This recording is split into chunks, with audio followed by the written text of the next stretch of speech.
Bueno, beste hizkuntzetako, beste herrialdeetako kultura edo ezagutzea nik uste beti aberasgarria dela.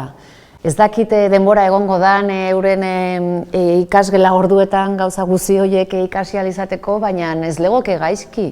Zer nik uste azkenean horrek bai beste herrialdeetako nortasuna ulertzeko ere balio dezake, ordune hori ere betire oso esaten bezala aberasgarria da eta batak, gehiago elkartu, elkar ulertzea ere erreztu egin dezake, ez? Azkenean danak gizakiak gera eta bai erlijioa, kultura eta horren izenean gauza asko oso gaizki egin ditugu historian zehar, ez? Orduan, ez legoke gaizki ezagutzia, ez? Beste herrialdeek zeintzuk dian euren baseak o fundamentuak edo historiak, ez? Musika aldetik edo jakitea kultura batez ere, ez?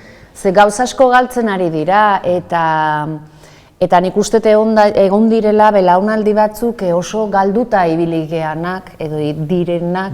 Eta interes falta batekin. Hoxe, bai, nik uste interes falta hori itzali egin dala, erakusteko gogoa ere galdu egin dala, neurri handi batetan, eta, bueno, askotan dala pixka, esateana, kubrir expediente, ez? Eta ospa, eta nik uste noski, etxean base handi bat egon behar da, heziketa horretan, baina eskola ikastola dalakoetan, euren papera bete behar dute eta nik uste hori pixka bat galdu egin dala.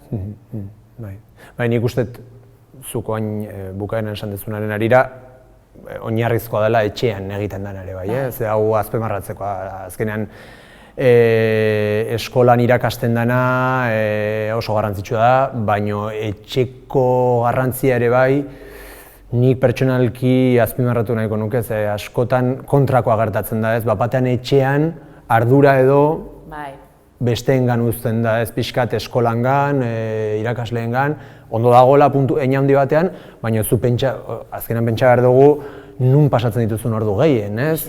Zure gurasoekin, etxean eta gaur egungo bizi erritmoekin zoritxarrez askotan ahaztu egiten duzu benetan garrantzitsua dela, ez? Eta plano sekundario baten uzten duzu eta hori pixkat nik uste bitan pentsatzekoa dela.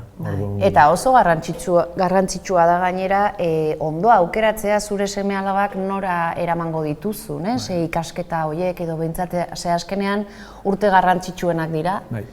Eta hor pixka bat, ze fragua gero etorkizun batetan izango zarena. Nik uste gaur egun, emakumea ere zorionez kalera atera da, orduan lehen amazan batez gainentzeona seme-alabekin, gaur egun hori aldatu inda eta lan hori pixkat partekatu egin behar da.